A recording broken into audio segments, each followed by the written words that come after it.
உறவுகளுக்கு வணக்கம். நான் கான்வென்ட் ஸ்கூல்ல படிச்ச கலெக்டர் ஆகலடா, கார்பரேஷன் ஸ்கூல்ல படிச்ச கலெக்டர் ஆனேன். பயப்படாதீங்க. மதுரை படத்தோட டைலாக் யார் பேசுவார்னா, இளைய தளபதி, உங்கள் அண்ணன் செல்லப்பிள்ளை, வாட்ஸ் ப்ரோ அப்படிங்கக்கூடிய நம்ம விஜய் அவர்கள் பேசக்கூடிய இந்த டைலாக். ஆனா இவரே என்ன பண்ணுவாரு அப்படின்னா, கான்வென்ட்டுக்கும் மேல போய் பள்ளியை வந்து நடத்துவார். எங்களுக்கு வந்து அவர் பள்ளிக்கு நடத்துறது எங்களுக்கு பிரச்சனை கிடையாது.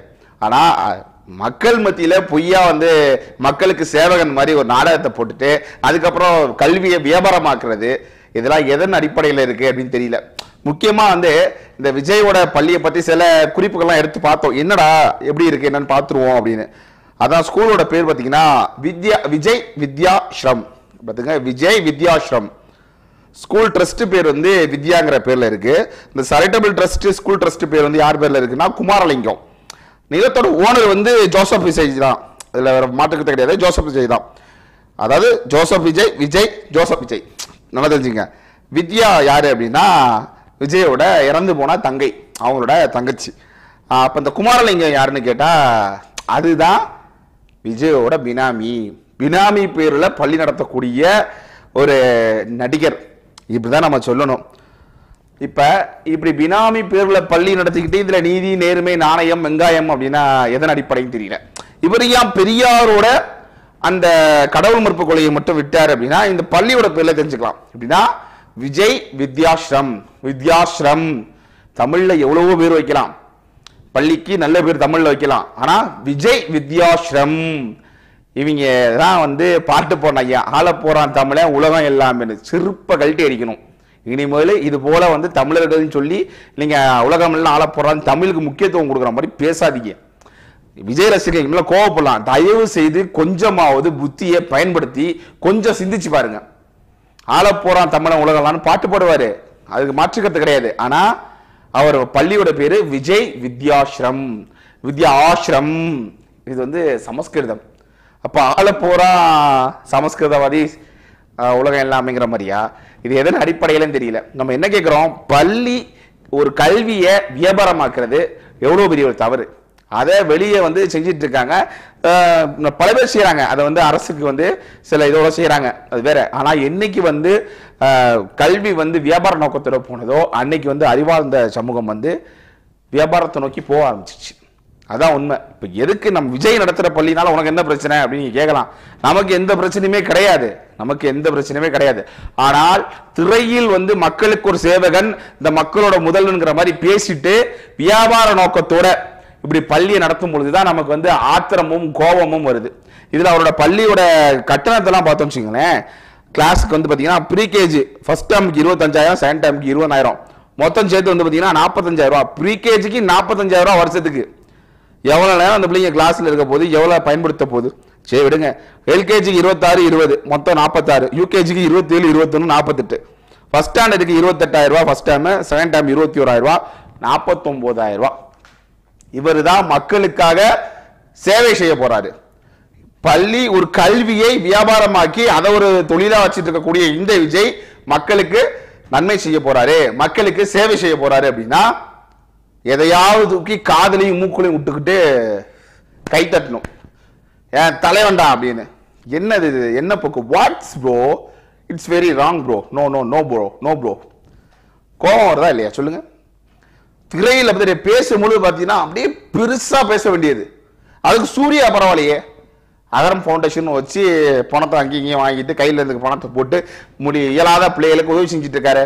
இப்பதான் தெரியுது இவை ஏன் வந்து வருடம் வந்து அந்த 12ஆம் வகுப்புலையும் 10ஆம் வகுப்புலையும் முதல் மதிப்பெண் அதிக மதிப்பெண் எடுத்த மாணவிகளை பார்க்கிறாரே அப்படின்னு. இது ஒரு கண் துடைப்பு, அதாவது விருது கொடுக்குற மாதிரி. ஆனா இவர் தான் வாங்குறாரு லட்சக்கணக்கில். நீங்க வந்து இது வரைக்கும் இப்ப நீங்க பண்ற கல்வி வியாபாரம்ங்கிறது உங்களுக்கு ஒட்டுமொத்தமே கல்வியை வியாபாரமா பார்க்கும் பொழுது அது தவறு.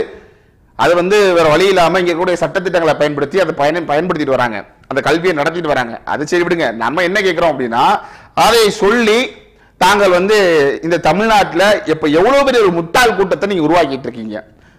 ஒரு உங்க மேல கோபம் இல்ல, மக்களை உங்க மேல என்ன கோபம் அப்படின்னா ஏமாத்து. இந்த உங்களோட ரசிகரா இருக்கக்கூடிய நபர்களை ஏமாற்றும் வேலை எப்படி செய்வது அப்படின்னு நீங்க செஞ்சிட்டு இருக்கீங்க.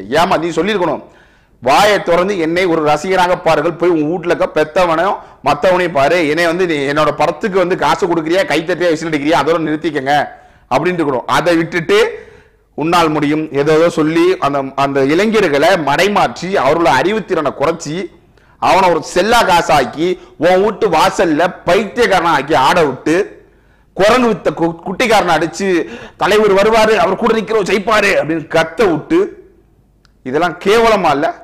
இதுக்கு யாரு பொறுப்பு?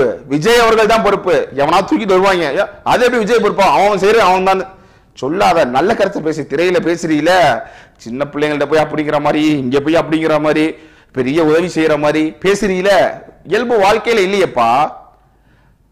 இந்த சமூகம் விஜய் ரசிகன் சொல்லிக்கிட்டு இந்த சமூகத்தை நாசமாக்குறதுல முக்கிய பங்கு யாருன்னா நீங்க தான். இன்னைக்கு என்னமோ தேச புனிதர் மாதிரி நீங்க பேசலாம். உங்களோட படத்துல இவ்வளவு பேசுற விஜய் வந்து ஒரு நாகரிகமான செயல்களை ஈடுபட்டிருக்காரா? படங்கள்ல சில கவர்ச்சியான காட்சிகளை வச்சுமே மக்கள்கிட்ட பணத்தை பறிச்சு இளைஞர்களை உங்களோட வசத்துல வச்சுதானே இருக்கீங்க, இல்லைன்னு மறுக்க முடியுமா? சரி, அது தொழில் செய்றீங்க, வேற ரைட், நம்ம அதுக்குள்ள வரல. ஆனால் மக்களுக்கு நல்லது செய்வது போல் நான் ஒரு மக்களோட நாயகன்கிற மாதிரி நடத்திட்டு இருக்குது எவ்வளவு பெரிய ஒரு முட்டாள்தனமான வேலை. மக்கள் அப்படி முட்டாள் ஆக்கிருக்கீங்க, உங்களுக்கே தெரிய வேணாம். மக்களை ஏமாத்து வேலை செஞ்சது விஜய் தான். ஒவ்வொரு ரசிகராக இருக்கக்கூடிய விஜய் ரசிகர்களுக்கும் மற்ற மக்களுக்கும் விஜயை நேசிக்கக்கூடிய மக்களுக்கும் தயவு செய்து சிந்தித்து பாருங்க. இன்னைக்கு பிரசாந்த் கிஷோரை கூட்டிட்டு வந்து தேர்தல் வியூகம் வகுக்க போறாரு, இல்ல இவ்வளவு செலவு பண்ணி இந்த இதை செய்யறாரு, திரள் நிதி பாரு, எந்த மக்கள்கிட்ட எந்த நிதியும் வாங்காம தன்னோட சொந்த பணத்தை எல்லாம் போட்டு செய்யறவரு எப்படி மக்களுக்கு நன்மையை செய்வாரு, சேவையை செய்வாரு? ஒரு போட்ட பணத்தை இரட்டிப்பா எடுப்பாரா எடுக்க மாட்டாரா? இந்த கேள்விக்கு பதில் சொல்லுங்க. அப்படிலாம் கிடையாது. அவரோட பணத்தை போட்டு மக்களுக்கு செலவு செய்றாங்கன்னா முட்டாள்தனமான கருத்து பேசக்கூடாது. அப்புறம் எதுக்கு ப்ரீகேஜுக்கு 45,000 ஃபீஸ் வாங்கணும்? எதுக்கு வாங்கணும்? இவ்வளவு பேசக்கூடிய விஜய், தன்னை பெரிய ஒரு வாவுசிக்கு மேல இருக்கக்கூடிய ஒரு விஜய், தன் மனசுல ஒரு கிரியேட்டை வச்சிட்டு இருக்கக்கூடிய இந்த விஜய் மக்களுக்கு இலவசமா செஞ்சிருக்கலாம், பிள்ளைகள் இலவசமா படிக்க வச்சிருக்கலாமே. எத்தனையோ பள்ளிக்கூடங்கள் இருக்கு, அதை ஏதோ கண் துடைப்புக்கு ஒரு சில பள்ளிக்கூடங்கள் எடுத்தீங்களே, எவ்வளவு மறைமுகமான உதவிகளை செஞ்சிருக்கலாமே. நம்ம வந்து விஜய் நடிக்கிற வரைக்கும் நம்ம எதுவுமே பேச கிடையாது. ஆனால் நான் ஒரு தூய்மைவாதி, தேசப்பிதா அப்படிங்கிற போது இந்த தமிழ்நாட்டில் வந்து இறங்கிட்டு நீங்க பேசக்கூடிய வேலைகளை பார்க்கும் பொழுது நீங்கள் செய்த தவறுகளை சுட்டி காட்ட வேண்டிய சூழல்ல நம்ம இருக்கோம். தயவு செய்து விஜய் ரசிகர்களும் மக்களும் சிந்தித்து பாருங்க. இவர் வந்து கோடி கணக்கில் பணத்தை 100 கோடிக்கு மேல போட்டு ஒரு மாநாடு நடத்துறாரு, இவ்வளவு செலவு பண்றாரு அப்படின்னா அதை திரும்ப எடுப்பாரா எடுக்க மாட்டாரா? இதுக்கு பதில் இருக்கா? இல்ல உண்மையுமே இல்ல விஜய் பணத்தை போட்டு அவர் வந்து மக்கள் நல்லதா செய்ய போறாரு அப்படின்னா தான் நடத்தி இருக்க பள்ளியில இலவசமா செய்வேனா, குறைந்தபட்ச கட்டணம் வச்சுக்கலாம்ல? முடியாது. ஏன்? அவங்களுக்கு சம்பளம் கொடுக்கணும், இவங்களுக்கு சம்பளம் எல்லாம் இருக்குல்ல. அப்ப நீங்க மதுரை படத்துல பேசின டயலாக் வேற, ஆனா வாழ்வியல் டயலாக் வேற. அதானே, நான் கான்வென்ட்ல படிக்கல கார்பரேஷன்ல படிச்சு கலெக்டர் ஆனேன்ட்டு. இதுல நீங்க கார்பரேஷன் வந்து நீங்க தவறா சொல்ல வரீங்களா, இல்ல கார்பரேஷன்ல படிச்சவன் சங்க அறுத்துருவன் டைலாக் சொல்றீங்களா? நான் கான்வென்ட்ல படிக்கலடா, கார்பரேஷன்ல படிச்சவன் சங்க அறுத்துருவேன். அப்ப கார்பரேஷன்ல படிக்கிறவன் கொலகாரன் கொள்ளக்காரன் சொல்ல வரீங்களா, இல்ல என்ன அர்த்தத்துல சொல்ல வரீங்க சொல்லுங்க? அதான் அந்த நேரத்துல உங்களோட கைத்தட்டி ரசிச்சுட்டாங்க, வேற ஒண்ணும் கிடையாது. இன்னும் இந்த மக்கள் திரையில நடிக்கக்கூடியவர்களை அவர்களோட தொழில், அவர் செய்யக்கூடிய ஒரு கலை அப்படின்னு சொல்லி கைத்தட்டி விசில் அடிச்சுட்டு ரசிச்சுட்டு போயிடணும். ஆனால் திரையில் நடிப்பவர் எல்லாம் அந்த ஒரு தகுதி மட்டுமே போதும் சொல்லி அவங்கள நாட ஆள விட்டோம் அப்படின்னா நாசமாகுவதுதான் உறுதி. இதுல மாற்று கருத்தே கிடையாது. ஆனால் இந்த விஜய் கண்டிப்பாக அவரோட சுயரூபம் இன்னும் தெரியும். நீங்க எப்படியுமே பாஜகவோட ஒரு பின்புலத்தை கொண்ட ஒரு RSS ஒரு வாதியோட பின்புலத்தை கொண்ட மாதிரியும் கேள்விப்பட்டோம். ஆனால் கண்டிப்பாக நீங்க இந்த நாட்டுக்கு நன்மை செய்வீங்கன்னா செய்ய மாட்டீங்க. உங்க உளமாற நெஞ்சில கைய வச்சு இந்த நாட்டு மக்கள் நன்மை செய்ய போறேன்னு சொல்லுங்க. இங்க இருக்கக்கூடிய திமுக போட்டி போடனாலும் உங்களுக்கு பணம் வேணும், பணம் வேணும். அந்த பணத்தை வந்து நீங்க திருநிதியாவும் வாங்க மாட்டீங்க, எதுவும் பண்ண மாட்டீங்க. ஆனா வந்து நீங்க உங்களோட சொந்த பணத்தை போடுறீங்கன்னா அதை நீங்க எடுப்பீங்களா எடுக்க மாட்டீங்களா? இந்த கேள்விக்கு பதில் இருக்கா? மக்கள் தயவு சிந்திச்சு பாருங்க. நமக்கானவன் யார்? நாம் யாரை முதல்வராக தேர்ந்தெடுக்க போறோம்? நமக்கு யார் வந்து நல்லது செய்ய போறார்? இந்த மண்ணில் வந்து பெண் பிள்ளைகள் மட்டும்தான் கற்பழிக்கப்படுகிறதா, இல்ல இந்த தாய் மண்ணை கற்பழிக்கப்படுகிறதா அப்படிங்கிறத சிந்திச்சு பார்க்கணும். வெறும் கற்பழிப்பு என்பது பெண்களுக்கு மட்டும் அல்ல, இங்க இருக்கக்கூடிய இயற்கை வளங்களுக்கும் தான். இந்த இயற்கை வளங்கள் தினந்தோறும் கற்பழிக்கப்படுகிறது. பல பேர் கண் முன்ன ஆட்சி அதிகாரத்தை கையில கொண்டு அதிகாரத்தோடு கற்பழிக்கப்படுகிறது. மலையை வெற்றான், குளத்தை நோண்டி மண்ணல்றான், ஆத்துல மண்ணல்றான். நடக்குதா இல்லையா? காத்தை திருடி வேலை நடக்குதா இல்லையா?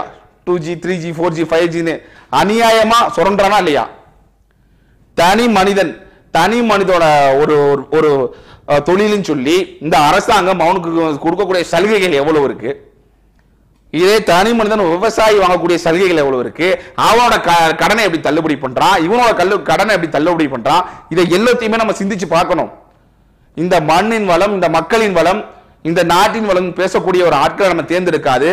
திரும்ப திரும்ப திரும்ப திரும்ப கண்மூடித்தனமாக ஐயா ஸ்டாலின் வந்தா நம்மளை காப்பாத்திடுவாரு, ஐயா உதயநிதி வந்தா நம்ம நாடு செழிச்சிரும், இல்ல RSS பின்புலமா இருக்கக்கூடிய இந்த பாஜக வந்தா நம்ம நாடு செழிப்பாயிரும், ஒரு மதவாத போக்காயிரும். நாங்கள் மூன்று மொழி கொள்கைக்கு ஒத்து வரவங்க கிடையாது. ஆனால் விஜய் பேசும்பொழுது தன்னோட பள்ளியிலே இந்த ஹிந்தியெல்லாம் வச்சுக்கிட்டு நடத்தும் பொழுது அவரோட பள்ளி பேர்ல சமஸ்கிருதங்கிற பேரை வச்சுக்கிட்டு இவர் என்னத்தை கொள்கைக்கு எதிராக கருத்து சொல்றாருங்கிற கேள்வி நியாயமான கேள்வி. மும்மொழி கொள்கைக்கு நம்ம எதிரானவங்க தான், அதை ஆதரிக்கக்கூடிய ஆட்கள் நாம் கிடையாது. மும்மொழி கொள்கைக்கு ஆதரவான ஆட்கள் நாம் கிடையாது. ஆனால் விஜய் திரும்ப திரும்ப அந்த மும்மொழி கொள்கைக்கு எதிராக ஒரு அறிக்கையை விட்டுட்டு தன் பள்ளியிலே ஹிந்தியை படிக்க வைக்கிறது. பள்ளியோட பேரிலே விஜய் வித்யாஸ்ராம் அப்படிங்கும் பொழுது ஸ்ராம் ஆசிரம் அப்படிங்கிற பேரை சான்ஸ்கிரிட்ல புகுத்தும் போது நம்ம இதெல்லாம் கேள்வி கூத்தா தானே இருக்கு. அப்ப இந்த மண்ணை யாரு பாதுகாக்க போறா? இந்த மண்ணில் இருக்கக்கூடிய பிள்ளைகளை, இங்க இருக்கக்கூடிய வளங்களை யாரு பாதுகாக்க போறா? இந்த நாட்டை எப்படி உலகத்துக்கு மத்தியில பொருளாதார ரீதியாக தலை தூக்கி உயர்த்துவது? அப்படிதான் நம்ம சிந்திச்சு பார்க்கணும். வேற வழியே கிடையாது.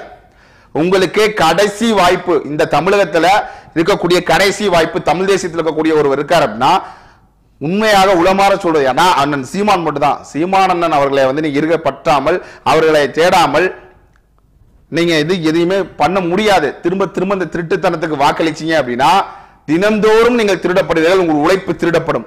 இது சத்தியம். அவன் கொடுக்கிற 500 1000 காசை வாங்கி இல்ல 5000 காசை வாங்கி நீங்க வாக்கு செலுத்தினீங்கன்னா 5000 ரூபாய் காசை வாங்கி தினேலும் உங்களிடம் இருந்து ஒரு 10 ரூபாய் அளவுலையாவது இந்த அரசு திருடாம இருக்காது. அதுவும் இப்ப எதிர்கட்சியா இருக்கும் பொழுது போதை பொருளை ஒழிப்புன்னு சொன்னக்கூடிய இந்த அரசு திரும்ப ஆளுங்கட்சியா வந்த பிறகு அதற்கு ஒரு வழியும் எடுக்கல. அப்ப இந்த நாட்டை நாசமாக்கி கொண்டிருக்கக்கூடிய ஆட்கள் அதுல திமுக பதில விஜயும் ஒருவர், அவ்வளவுதான். இதுல எதுக்கு தமிழக வெற்றி கழகம், சமஸ்கிருத வெற்றி கழகம் வச்சுட்டு போக வேண்டியதானே? ஏமாத்து. அப்ப எவ்வளவு கோவம் ஒரு மக்களை ஏமாத்துறீங்க, இதான உண்மை.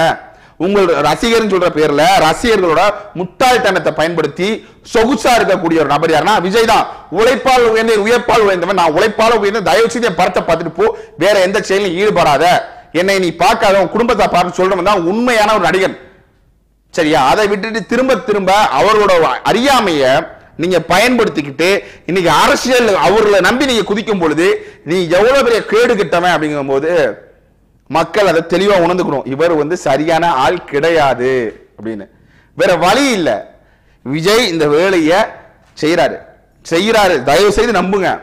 விஜய் மக்களை காப்பாற்றுவாருங்கிறதும் வானத்திலிருந்து இது மாடியில இருந்து கீழே குச்சா சத்தியமான் காப்பாற்றுவாரு ஒண்ணுதான். சத்தியமான் காப்பாற்றுறவங்க விஜய் காப்பாற்ற மாட்டாரு, சத்தியமான் காப்பாற்ற மாட்டாரு. அது நல்லா தெளிவா தெரிஞ்சுங்க. தயவு செய்து இளைய தலைமுறை கொஞ்சமாவது திரும்பி பாருங்க. நம்ம இந்த உலகம் எந்த அளவுல வளர்ச்சியில இருக்கு, நம்ம மூல வளர்ச்சி எங்க இருக்கு, விஜய் வீட்டு முன்னாடி இன்னும் கூத்தாடுறோமே, என்ன பண்ண போறோம் நம்ம வாழ்க்கை அப்படின்னு தயவு செய்து பாருங்க. வேற வழி இல்லை.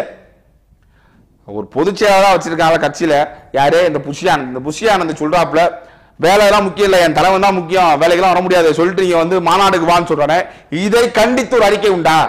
அவன் வீட்டு பிள்ளைகளே வீட்டு குடும்பத்தை எவன் பார்ப்பான்? இந்த புஷியானந்த் பார்க்க போறாரா? விஜய் பார்க்க போறாரா? கோபத்தோட வெளிப்பாட்டுல இருக்கும். தயவு செய்து இளைஞர்கள் புரிஞ்சுக்கங்க. உங்களோட வாழ்க்கையை, உங்க எதிர்காலத்தை இழக்காதீங்க. இது தேவையில்லாது. அது மட்டும் அல்லாது தமிழ்நாடு மக்கள் தெளிவா உணர்ந்துக்குங்க. படம் அடித்தால் பார்ப்போம், கைத்தட்டுவோம், ரசிப்போம். நல்லா இருந்தா இது அரசியலுக்கு ஒத்து வராது அப்படின்னு சொல்லி உங்களுக்கான தலைவனை திரையில தேராம தரையில தேர்னா நல்லா இருக்கும் சொல்லி இந்த காணொலியை நிறைவு செய்வோம். நன்றி.